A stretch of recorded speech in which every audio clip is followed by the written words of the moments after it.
We want tutors and volunteers who have the academic ability to tutor effectively, but also the communication and motivation that sits right with our mission.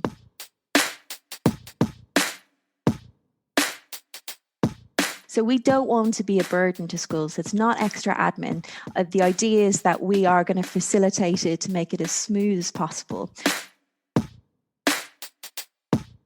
And I think for impact, yes, grades are the ultimate measure of that, but confidence is so important, because that sense of confidence that that pupil has when they go into that exam and they're looking at the page and they think, I'm not sure I can do this. It's the little bird, the little voice in their head from their tutor, their teacher, their parent, their inspiration that says, no, you got this.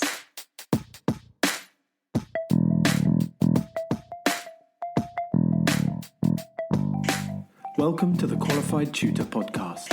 I'm your host, Ludo Miller, and I'll be interviewing tutors and thought leaders from across the tutoring landscape to inspire, inform, and motivate you to become the best tutor you can be.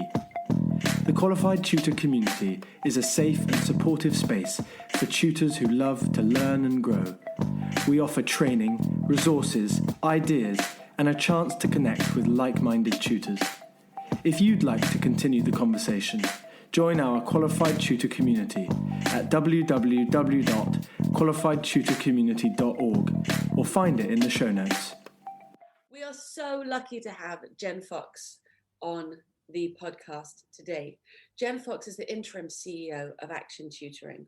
Susanna Hardiman, the founder of Action Tutoring, is off on maternity leave at the moment, which coincides beautifully with the NTP, which I can't wait to hear more about from you. But Susanna was actually on our podcast right in the early days of Qualified Tutor, at the beginning of May. And at that time, she was describing to us why she was galvanizing an army of tutors, volunteer tutors, who were very much enjoying giving to their communities. And her background, I understand, is in not-for-profits and bringing meaning and bringing change and improvements where they're most needed. So that's what I understand is the legacy of Action Tutoring. And we really find it very important that you were doing it way before the NTP was launched and government funding appeared behind it. You were doing it because it was a need that needed to be addressed. In the same way that Qualified Tutor has been working to raise standards in tutoring, you have been working to bring tutoring to the less advantaged children in the UK. And that's really something that we believe in and we commend and we're aligned with. So we very much welcome you, Jen. I do want to hear about your personal background, and I also want to hear about how the NTP is going. But I have to start off with this warm-up question, and that is, what were you like as a learner, Jen? Oh, good morning. That's a fantastic question to get started. Well, I did eventually go on to be a teacher, so it probably is unsurprising that as a learner I was quite happy to be in the classroom, and I definitely was one of those pupils who is keen to get stuck into most things in the classroom. So in a sense, the love of education and learning that I experienced, it was a bit of a shock when I grew and understood that that's actually not a common feeling. I was surrounded by similar people growing up, and as I experienced new groups and learned a bit more about the diversity of experience people have, actually I have grown to cherish that very innocent and lovely feeling I had when I was certainly in primary school, at least. I love that word, cherish, because that's something that's worth passing on to other people, isn't it? Oh, it's really powerful, yeah. And I think that we know as tutors that you only have to show a student or give the student a feel for that to make a lasting difference. It doesn't have to be that every learning moment that they have is like that, but they'll remember them. Mm-hmm. And they'll go back and seek them out, won't they? If you give a student that space to feel the learning that is powerful and positive, and curiosity stimulating, then Yeah. you've got a student for life, haven't you? I completely agree. The term efficacy is something that I think surrounds all of that, giving someone the feeling that they actually have the power to affect their own journey. I think that's addictive. And if you give those little snippets along the way, I think it really sets them up nicely for more schooling or what stands in the future for them. Yeah, we certainly agree with that. We talk about self-efficacy a lot. Last night we were doing a workshop which is barriers for learning, special educational needs and mental health. We were talking about coronavirus and how I was actually ill a few months ago, and I was home for 2 weeks. And by the end of the 2 weeks, I feel like I'd forgotten my name. I forgot that I'm a capable, busy, active person. I lost my sense of self-efficacy. So we were saying that during coronavirus and lockdown, one of the things that a tutor can do to make a real difference to a student is actually help them have those learning gains that makes them feel like a person, lets them feel their own self-efficacy. And like you're saying, it's addictive. So we love those virtuous cycles where people raise their own tide. So we're bubbling with enthusiasm over here, and we want to hear about, firstly, about your own personal journey. How did you find yourself working with Action Tutoring? And then we'll drill down into the NTP. Sure. You may have guessed from the accent, I grew up in the Republic of Ireland in a place called Bray, kind of on the outskirts of the capital. And I didn't ever plan to relocate to the UK. I had graduated with a degree in genetics, thought that the scientific route was for me, then spent a significant time in the lab and went, I think I like people a bit much to be stuck in the lab all the time. And was fortunate enough to work in a couple of roles in the charity sector in Ireland, particularly in education. And education is something that was always a passion of mine. I didn't particularly want or aspire to be a teacher because my mum was one. And of course, you don't want to just copy what your parents do. But while I was in Ireland, I was approached by the recruiters for Teach First here in the UK. And it was the first year they were looking to Ireland to expand where they get their graduates applying for the leadership programme. And I kind of just fell in love with the concept. It was the challenge, it was the excitement. And I eventually moved to London back in 2012. And I taught for 3 years in a secondary school in Croydon, science mostly, but a bit of maths in there when needed. And it was completely transformative. I don't think I ever, at any point, felt like I was going to stay in teaching. For me, it was always a route into a role in education charity sector. I really wanted to figure out and get a feel for what it was like on the ground before I was trying to work in the system. And from there, joined Action Tutoring in 2015. Initially as head of London and curriculum, but we were a much smaller organisation then. And have since had various roles within the charity, covered Susanna's first maternity back in 2018, and here I am again for her baby number 2, and she's trusting me again. So that's my kind of quick route to where I am now, teaching background, but kind of also coming from a different educational culture in Ireland as well. Oh, tell us more about that. Yeah, it's one I find quite interesting because there's definitely a culture of respect for education that is very, very strong in Ireland. That's not to say it doesn't exist here in the UK, but education is definitely in the top couple of priorities for the average person in Ireland. Perhaps it's growing up during the Celtic Tiger and seeing that those who were educated were able to make significant gains. Maybe that influences my generation. But the emphasis and the importance of education above everything else is very clear. Teachers have a status in Ireland that I would have only dreamed to have experienced here in the UK. Yeah. So they're the kind of main differences, I would say.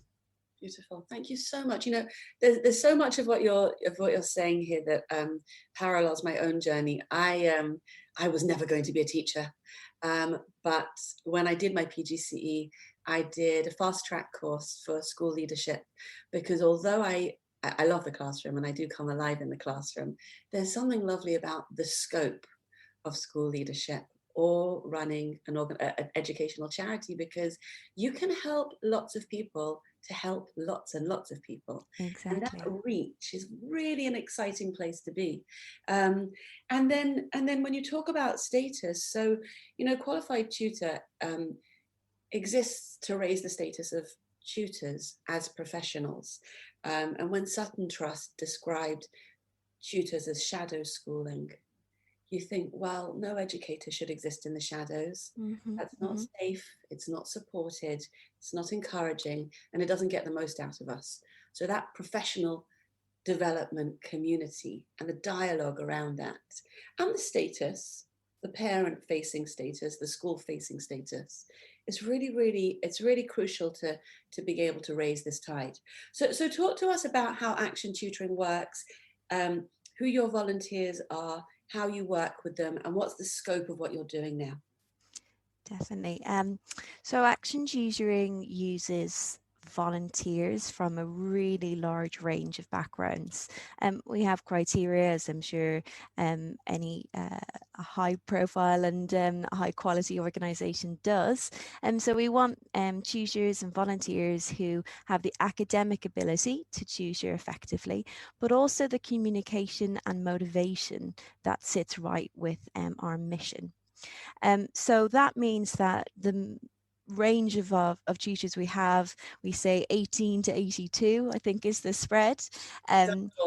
Yeah, really, really big. And it's incredible to see how different ages, backgrounds of tutors resonate with different pupils. There's no magic pairing that we can predict. Sometimes it just clicks. And our volunteers, several of them, at least 10% are qualified teachers themselves, not in the classroom anymore. They might be retired. So they do come with significant experience in the kind of mainstream education space. But a lot of our tutors are simply incredibly passionate about either English or maths and want to convey that love and energy to a young person who doesn't maybe have that same level of enthusiasm. So our target population, as we call them, of our pupils are disadvantaged pupils in receipt of free school meals in the recent years, but also those who are underachieving, so at risk of not getting those just essential grades, those passing grades. So we're not working with those who have quite specialist needs, nor are we working with those who are, the high achievers aiming for university. There's another amazing organisation, the Access Project, out there working with that group. We're working with kind of everybody else in the middle, those who it could really make a difference to get over the line. We've been around now 9 years, growing in scale each year. Started off with a couple of schools in Peckham and London with Susanna, and this year we're expecting to be in over 200, supporting over 5,000 pupils, and with thanks definitely from the opportunity afforded to us by the National Tutoring Programme. Right, okay, so let's talk about the National Tutoring Programme. We are how many weeks in now? So we kicked off, as we always do, in October, but the NTP launched officially at the beginning of November, so kind of week 6 now. Excellent. Okay, so what do you see? How does it work? What's working? What are the challenges? Explain it to us. Yeah, well, we've essentially applied to be a tuition provider with the NTP based on our model. So we've presented and said, this is what we do. And they said they agree and would like to support that. So it is in many ways operations as normal for us, just at a larger scale. The big change, I suppose, that's come as a result of the NTP and COVID is our launch of online programs. So historically, in fact, up until last June, we only ever delivered tutoring face to face, and that tutoring has always taken place in a school because we partner with schools rather than with parents. And the NTP really has accelerated our growth of online tutoring. It means that we can now open out volunteering opportunities to a wider range of locations and also work with some schools that we maybe were a little nervous to get the full cohort of tutors we needed and wanted there. So it has expanded horizons in many ways, and overall our ambition this year is to double in size. And we're obviously not doing that alone. The NTP has 33 providers all across England who are working hard to support disadvantaged pupils and kind of narrow the gap that has been further widened as a result of the pandemic and school closures.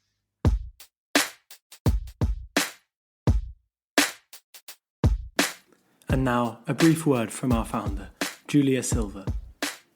If you'd like to hear more about the ideas we touch on here, or gain the tools to take your own tutoring to the next level, the qualification for tutors could be for you. This live online seminar is facilitated by industry experts who, over 4 Zoom workshops, will cover the foundations of teaching and learning and how it relates to you as a tutor. The workshops are full of rich discussions where you'll learn alongside other tutors and connect on a professional level. We will teach you how to be the kind of tutor every child remembers. Visit our community space at qualifiedtutorcommunity.org and sign up now for our transformative course. We'll see you there. I'd love to hear, so you're talking about extending the reach, and you're talking about being able to reach more pupils in more schools, but also more tutors. Tutors who are housebound, tutors who are in remote places, all of a sudden have the opportunity to tutor and tutor more hours than before. So it's really opened that opportunity, hasn't it? Where are those new tutors coming from? Do they tend to be undergrads and graduates? Do they tend to be retirees, return to workers? What are the patterns? Yeah, well, certainly some of the trends we've seen is a large number of retired individuals who are looking for something to add to their week. Online provides kind of a easy, accessible way to deliver an hour or two of tutoring once a week. And they could do it from the comfort of their own home. So certainly seeing a number of those come through. The other group that we've seen is university students who are unfortunately not having the greatest experience, I think, as their first term this year. You know, in someone said on another podcast the other day, my daughter's stuck in a box for 22 hours a day, you know, and in some ways I think they've maybe had it the hardest through this. So tutoring is kind of a way out of that small box that they're living in. Takes us back to self-efficacy. Absolutely. Yeah. But, you know, we're humans. We like to feel like we're doing something good. Our tutors are certainly motivated for helping the pupils, but it also feels great. When you know you've been able to support someone to really get it, that's such an addictive feeling. You know, there's not many jobs that are as satisfying when you get them right. We have one of our free workshops is called How to Smash Every First Session. And it does feel like smashing it when you get it right. Oh, really? Absolutely. It's fireworks. It really is. Because you knew exactly what you were trying to achieve. You took the student there, you made a difference. And that feeling is addictive. And what a lovely thing to be addicted to. Talk to us about online and and practically how people are making it work, what platforms they're using, what resources, which combinations, what works better for different subjects, the real nitty-gritty. Yeah, so we as an organisation did a good bit of due diligence to find out what would be the best platform for our volunteers. We landed on an organisation, a piece of software called Vedimo, which is a virtual classroom, has an interactive whiteboard and a series of functions. It's designed for education, so it really was fitting the bill in both kind of the practical application, but also on the safeguarding side, recordings, being able to track users, all of the things we know are super important to make this work in a safe and effective manner. And then practically, we are able to set our pupils and tutors up using unique URLs. So they type those in to the computer when their session is due to start, and that'll bring them to the destination where their tutor is. And it's really lovely to see that first couple of sessions when they log in. It's an initial like, oh gosh, I can see another human. But the word immersive has certainly been thrown around by some of our pupils. You know, it's something about having the headset on, this video that's just for you, and the power of that, you know, an adult giving you that hour of their day just to support you, and really working as, you know, engaging in a way that I never would have predicted. Super. Let's keep going with that then. In the school, they're sitting in one room in an ICT suite, everybody with their headphones on, and 20 tutoring sessions going concurrently? Absolutely, yes. We work as the cohort group, so typically 18 to 20 pupils, spread maybe over a couple of rooms if we can for social distancing, but then also just for the sound quality. And then how many of those, so the school will have to make all that space and tech available. And are you finding that being able to do that is a barrier in some schools? I think going into this, we knew technology and the IT infrastructure in schools was variable, to say the least. Some things have helped. So we're providing all the headphones. We've had generous support to be able to do that. And what we like to say is then if they have an internet connection and a working laptop, we can make it work. I think the challenges faced by some schools are, you know, they've given out all their laptops to the pupils over the summer who had no access to tech at home. So there's fewer around than there used to be. Right. And then simply just the age of some systems means maybe the sound quality isn't as good. The broadband bandwidth can be a struggle, but you know, it's kind of an evolving picture. It's something we found schools really willing to try and improve, even if it's not there at the first session. They've been getting, you know, connecting us with their IT teams and making it as good an experience as possible. So there'll be somebody facilitating the students with tech on that side? Yeah, so as part of the Action Tutoring model, we have paid members of staff called program coordinators. They go to the schools. They're the magicians that make it all work. They really are incredible, our PCs. They are sorting out all the pupils, supporting with any tech troubleshooting, and being the main connection between the tutor, the pupil, and their teachers. Fantastic. So on an average day, and for the NTP, your program coordinator will be in a school for what, 2-3 hours and run 2-3 cohorts? So it depends on the school. We've definitely seen more schools want more than one cohort involved with us this term. So it might be that program coordinator is just there for the hour, an hour and a half of the session, and then they're home again, or they're moving to another school. Over the course of the week, which might be a better picture, they're typically in 6 or 7 schools, depending on their location. So they're getting to know quite a range of young people, schools, both primaries and secondaries. And it might be that every single one of those pupils has a different tutor, or it might be some of our incredible volunteers who are doing almost as many tutoring sessions in a week as our paid members of staff coordinating. Isn't that amazing? And then the program coordinator will be the same one going to each school each week, so they'll get to know the place? Definitely. Really important for us because they're building a relationship with the pupils alongside the tutors. So it's another kind of adult investing in these young people. Oh, that's lovely.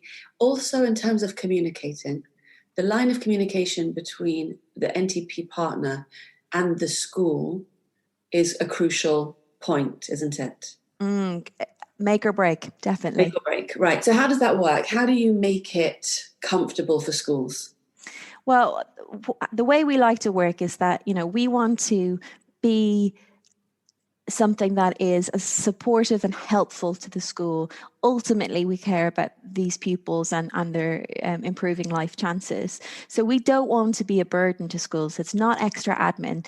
The idea is that we are going to facilitate it to make it as smooth as possible. But what we do know works really well is having a named link teacher, that main contact, who's that mixture of a doer, so can get things done, but also a decision maker, so has the authority to make decisions based on, room changes or strategic groups they want to work with. So in every school, that might be a different person. Sometimes it's the head teacher, sometimes it's the head of the classroom. It sometimes could even be a teaching assistant who knows those young people really well. So we personalize that main contact depending on the school and their context. And that's really how it can happen smoothly, because they're in the school, they know the systems, and then our coordinators can work with them to make everything on our side fit in neatly. So it's mirroring what's going on in the school rather than being an add-on that doesn't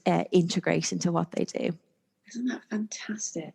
I love that it could be the head teacher and it could be a teaching assistant, and it's just somebody who understands enough about the way things are working to enable the program. I think that's super. So let's go back to the online experience.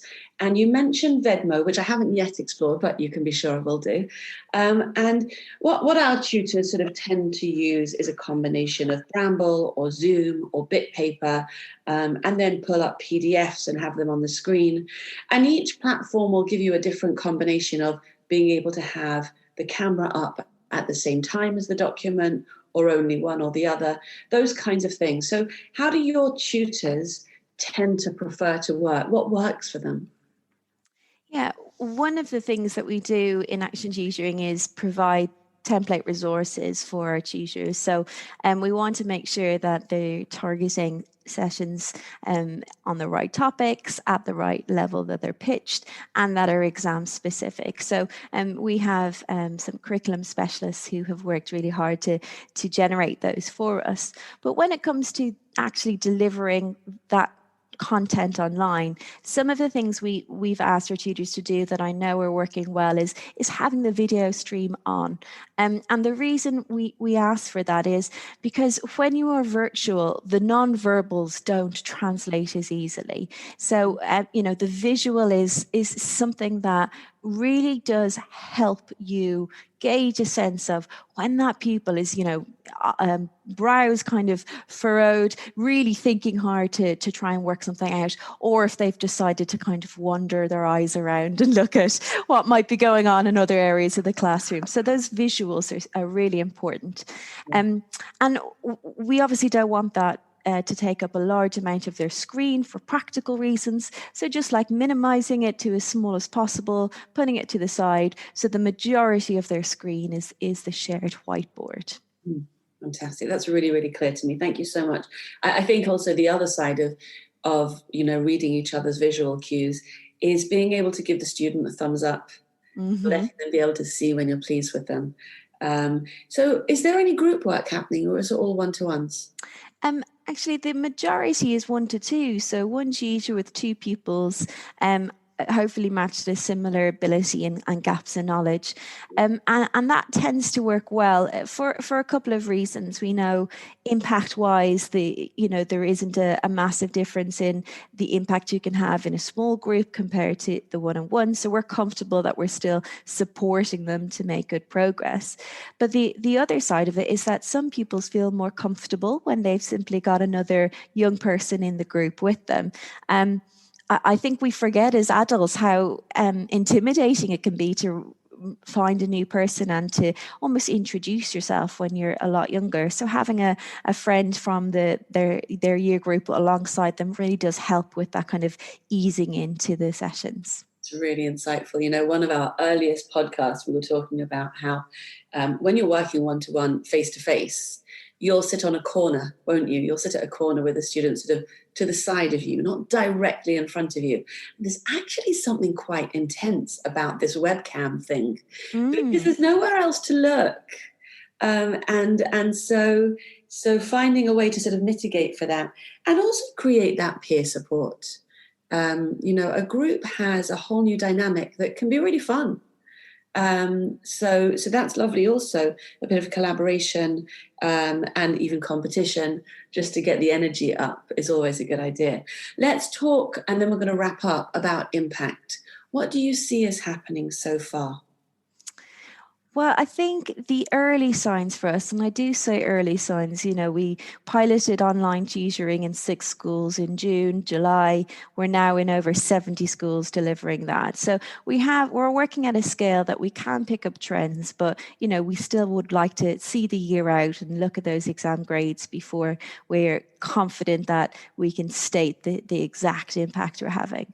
But from pupil voice, which I think is really important. Again, I mentioned that word immersive, engaging. Those are the sort of things our pupils are saying.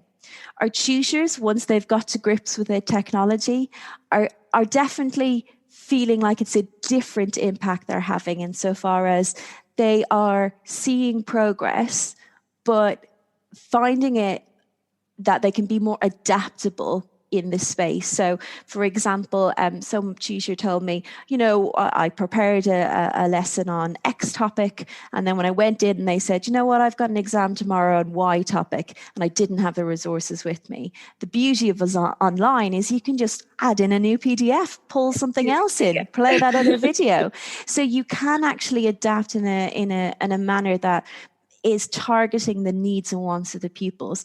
And I think for impact, yes, grades are the ultimate measure of that, but confidence is so important, because that sense of confidence that pupil has when they go into that exam and they're looking at the page and they think, I'm not sure I can do this. It's the little bird, the little voice in their head from their tutor, their teacher, their parent, their inspiration that says, no, you got this. You can do this, keep going, keep trying. And that's the bit that I think is still happening. And I'm pleased to say the impact of online is still fostering. Yeah, that's right. And that's sort of the widest reach, isn't it? That we find that students who gain confidence with their tutor apply themselves longer and harder to all subjects, not just the one that was tutored. So helping a student to find their own learning power is what a tutor's really doing.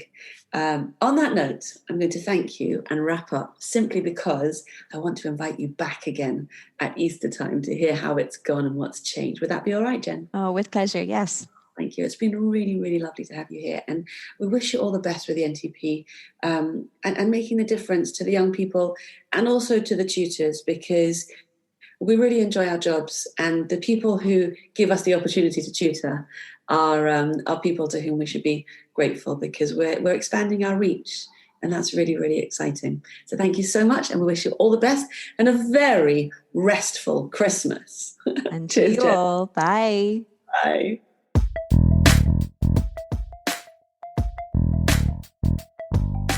Thanks for listening to the Qualified Tutor Podcast, where tutors share their expertise to support the tutoring community.